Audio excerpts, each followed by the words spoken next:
Hello, I'm the expanded gamer in Asia, and today's game is Pac-Man CE DX for the PS3.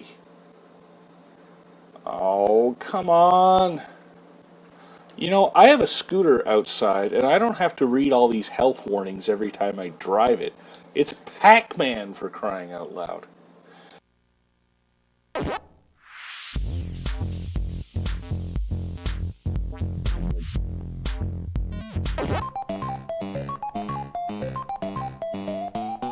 Anyway, hey, do you remember that TV show Benny Hill? At the end of the show, Benny would upset someone and they start chasing him, and then more and more people start chasing him, and then there's this huge growing line of people chasing Benny. Well, imagine if Benny then ate a power pellet, everyone turned blue, and then he turned around and ate them all. That basically outlines the concept of this game.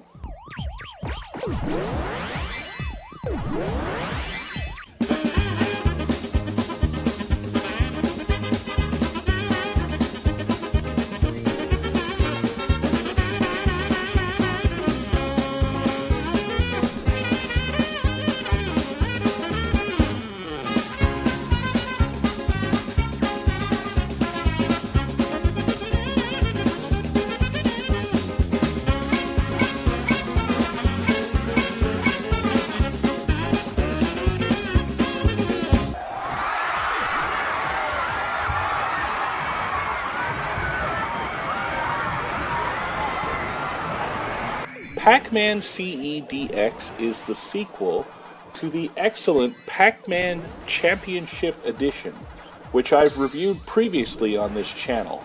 And if you're a fan of that game, then there's plenty you'll like about this game, because for the most part, it stays true to what made Pac-Man Championship Edition, as well as the original Pac-Man, fun. You see, it's not about Pac-Man the character, it's about fast-paced, adrenaline-pumping arcade action, and in that arena, Pac-Man CE DX delivers in spades.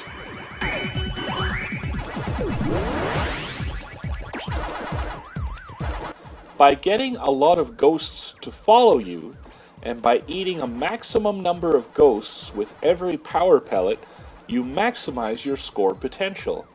There's usually a specific path to follow that will get the most ghosts chasing you, and part of the fun is recognizing the path quickly enough and then having the hand-eye coordination necessary to navigate the path successfully.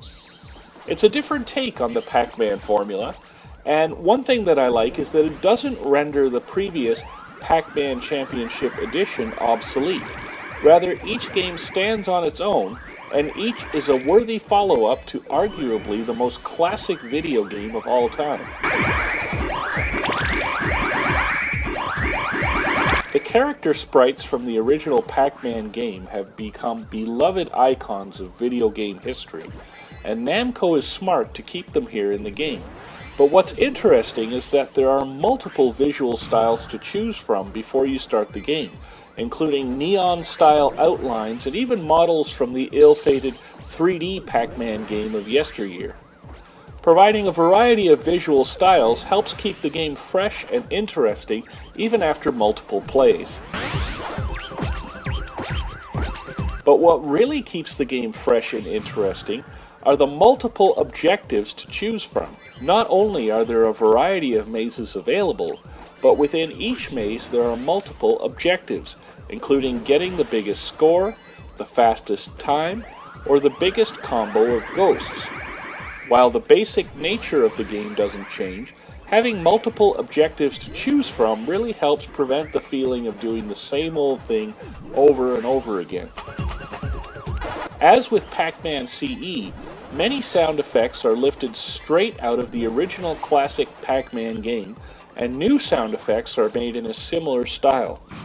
The music provides a nice beat, yet its unobtrusive nature prevents it from getting too repetitive. There are a couple of controversial elements added to this game. One is the use of bombs. Basically, in every game you're given a limited number of bombs that you can use when you are stuck. For example, ghosts are coming at you from both directions and there's no chance to get away. I'm sure there are some purists out there who think this makes the game too easy, but for me, I like the bombs. That way, when I die, it never feels cheap. It feels like it truly was my fault.